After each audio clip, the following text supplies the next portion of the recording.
find if at these team meetings, especially when we get back face to face, these are good discussions to have. That's an item where we can speed things up by passing that information along to the responding law enforcement agency, and those tow operators can come in and stage, and that cuts another 40-45 minutes out of the exposure to those D drivers while we're out there.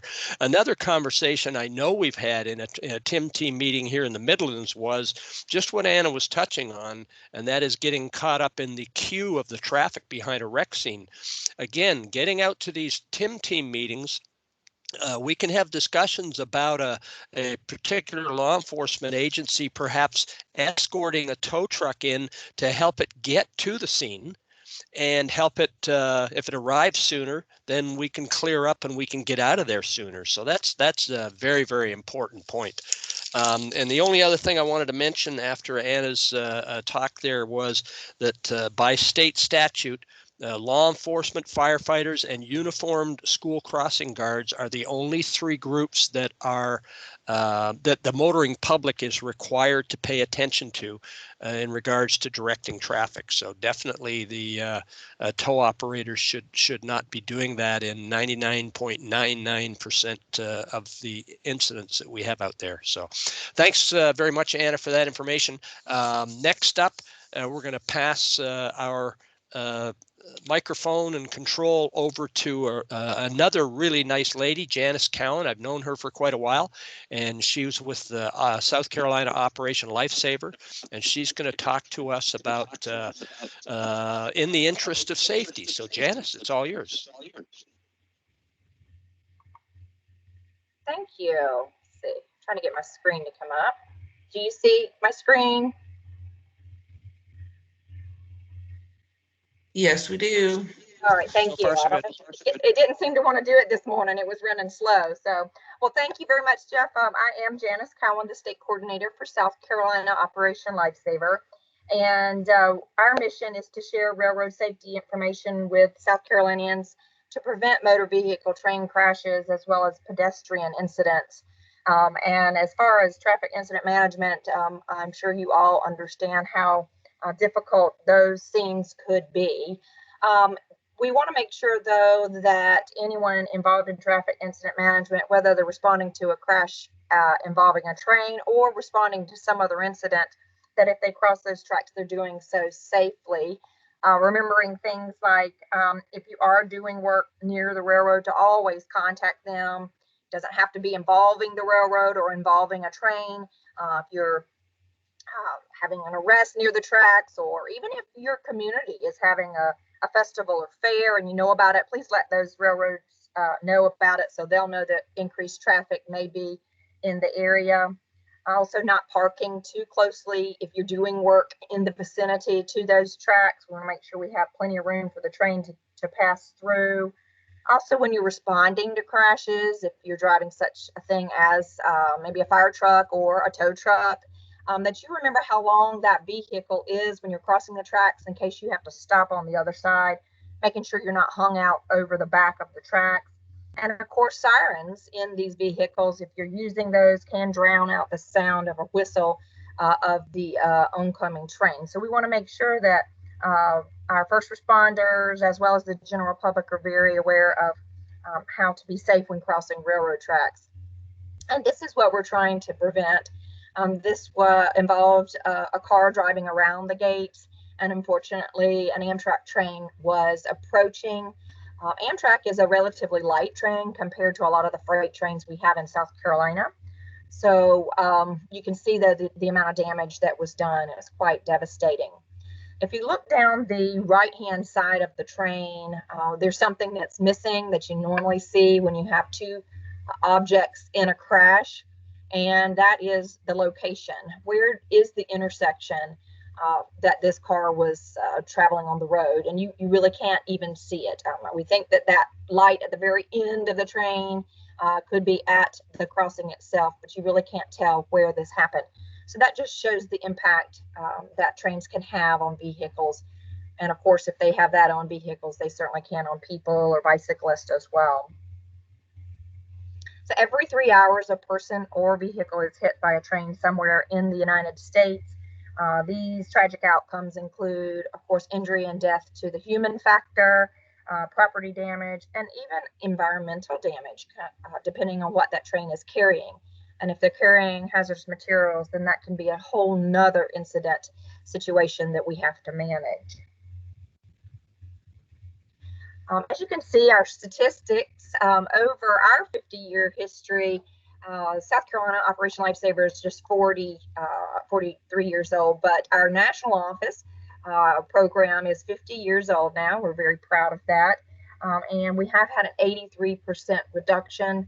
Unfortunately, in 2019, South Carolina did see a small uptick, but we work every day to try to get that number down.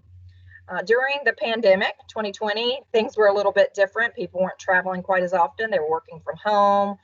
So you can see that our numbers did go down drastically, down to 32 in 2020 for our vehicular traffic, as well as our pedestrian incidents. We saw a decrease as well. We fully anticipate as the economy opens up and CDC changes that these numbers may inch back up, and that's what we are trying to prevent from happening. So how do we do that? We make sure that we share information that people are probably aware of, but don't think about very often. Anytime is train time is one of those situations. Incidents that you may have to respond to happen 24 hours a day. Well, trains will run 24 hours a day as well, 365 days a year.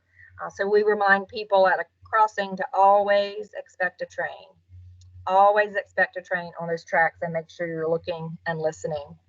And of course, a train does not have a steering wheel. So if there's an object in front of it, you cannot swerve left or right. You cannot avoid what is in front of them if that object does not get out of the way in time. So we want to make sure that we're not darting in front of the train because that train cannot swerve around to avoid something in front of it. And of course, a train also can't stop quickly. It takes an average car about 200 feet, a bus 230, a tractor trailer, which is relatively large on our roadways, 300 feet or one football field, and a passenger train about 2 football fields. But your average freight train, the ones that we see most likely on our rails in South Carolina, can take 80 feet or more, which is a mile. The engineer can't even see the end of a mile to know that there may be a situation on the tracks up ahead. So it really falls in our hands to make sure that we're not in front of the train when it approaches. That 5,280 feet is also the equivalent of 18 football fields. Trains can't stop on a dime is a saying that was used many years ago, and it's true. It really falls in our hands to make sure we stay out of the path of the train. I'll switch over and talk a little bit in a moment about other signs and signals that warn us. But before that, I want to show a quick PSA.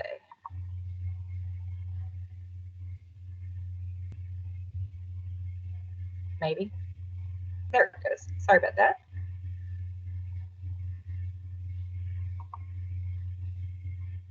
It's not even Monday morning and nothing wants to go.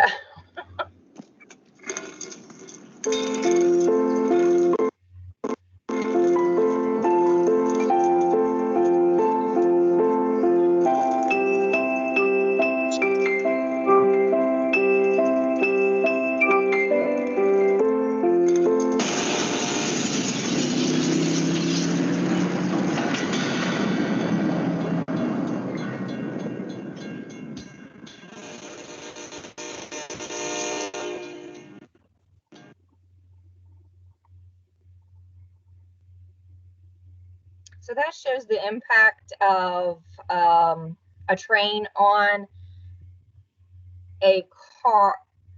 We have a weight ratio in Operation Lifesaver that we talk about of 4,000 to 1, and a train to a car is the same impact a car has on that soda can. And of course, that visualized what can happen in these incidents. And it's just really a powerful, heavy object that we want to make sure we're staying out of the path of. Again, this is an incident talking about the heaviness of objects. Again, we mentioned that the trucks on our roadways are relatively heavy, but they're no match when it comes to a train. As you can see, the damage that happened here in this particular crash photo. And here, if you look down the left-hand side of the train, you can barely make out the roadway where the truck crossed in front of the train. And it pushed that truck quite a long distance, showing the impact that these trains can have. A new initiative we're trying to make sure that people are very aware of because of a new sign that's at our crossings, and that's what to do in case of an emergency. If you have someone that's stuck or stalled at the tracks, we want them to get out of the vehicle first, whether they think a train is coming or not. Get out of that vehicle. If you are responding to a 911 call and someone's still in that car and they're trying to restart it, please tell them to get out of the car and get away from the tracks just in case that train does come through. And you yourself, please never try to move that car until you have called the 1-800 number that's posted at the crossing, and I'll show you that in just a moment. But if someone is in the car and there is a train coming, we want them to get out, run towards the train at a 45-degree angle away from the tracks. And of course, that's because the debris field will be on the other side of that car. So we want to make sure you're not hit by pieces of your own vehicle. That emergency notification system sign that I mentioned before, if you have an incident at a crossing, stuck or stalled, get out of the car, of course, as we mentioned. And then if it is safe to do so, look for this blue and white sign and call the 1-800 number that's posted on that sign and give them the crossing identification number, which is 6 numbers and 1 letter. That is the address for that crossing and no other location in the United States. So it's very specific. And that 1-800 number goes to the railroad that operates that at that location. This particular number with all 5s is just an example. It does not go to any railroads, so don't use that one, but use the one that is specific to the location on the blue and white sign that you see at the crossing.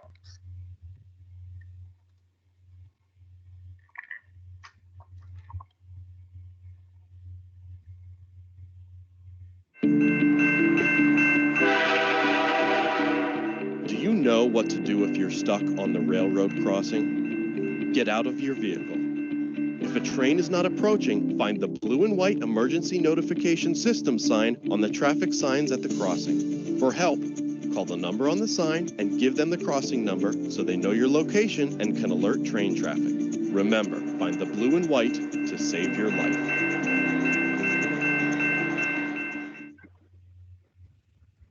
And we'd appreciate your help in letting people know in your own community about that sign, because that sign really can save a situation from becoming even worse if someone's stuck or stalled, if they can call and let the railroad know they're there. Other signs at railroad tracks that people need to be aware of: the round advance warning sign, indicating you're approaching a crossing, as well as the pavement markings. Of course, double yellow lines is a no passing zone, like all other intersections.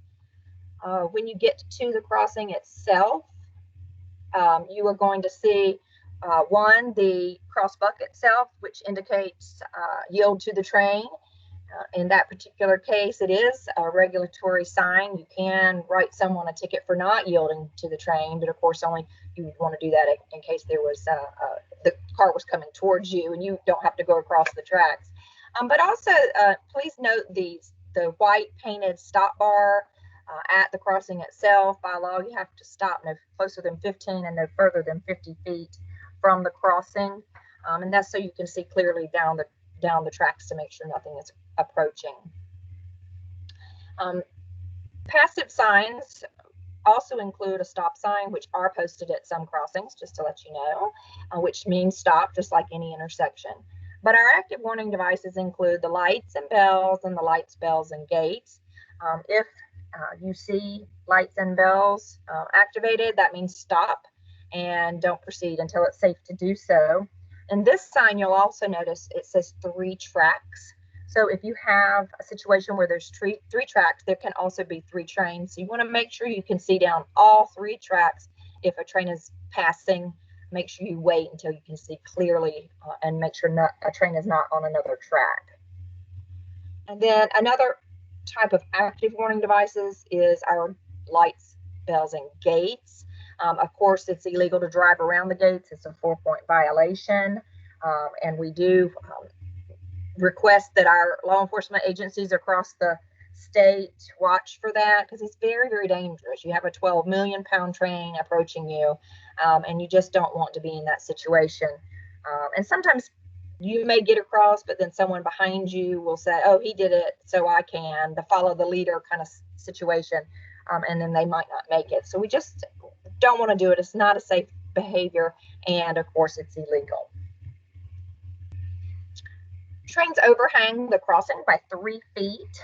So we want to make sure that we stay back from the railroad track, that 15 feet that we talked about. Plus, you want to make sure, as we indicated at the very beginning, that whatever you're driving gets all the way across as well by that 15 feet on the other side.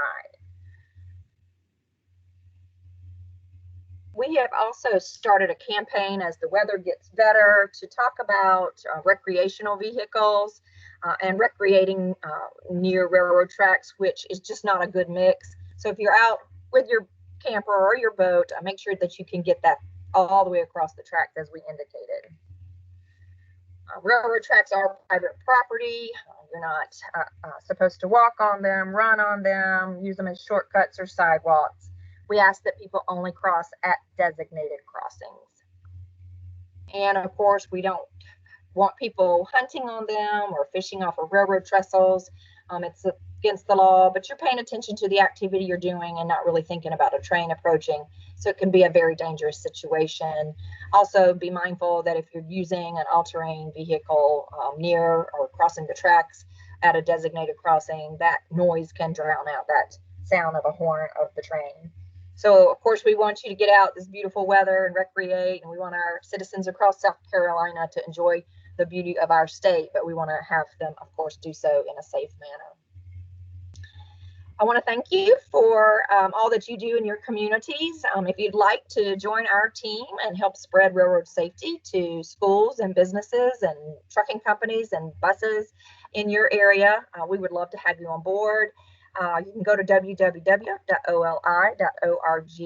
and click the volunteer tab at the very top.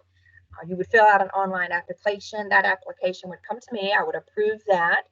Following that, there will be it's about a 1-hour online education program that you would go through, and you get a link to that. And after that, we would have a 2-hour face-to-face Zoom call. Right now, they used to be in person, but until a little bit further notice, we'll be continuing to have them via virtual means. But we would love to have you join us to help share the education that you see tracks, you think train, and please don't ever try to beat the train. Thank you so very much.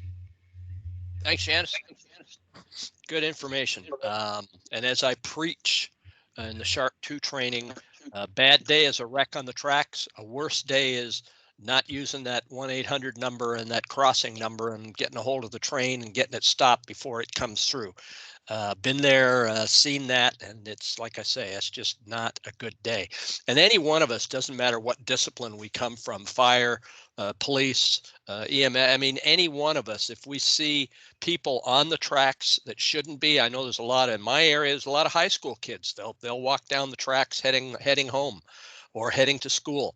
I mean, it's a good idea just to say, hey, you need to get off the tracks. Where you are right now is trespassing. It's illegal. You can get hurt or worse. And it's just a good idea to talk to them and suggest that they get off the tracks. Janice, you want to say something? We would appreciate that.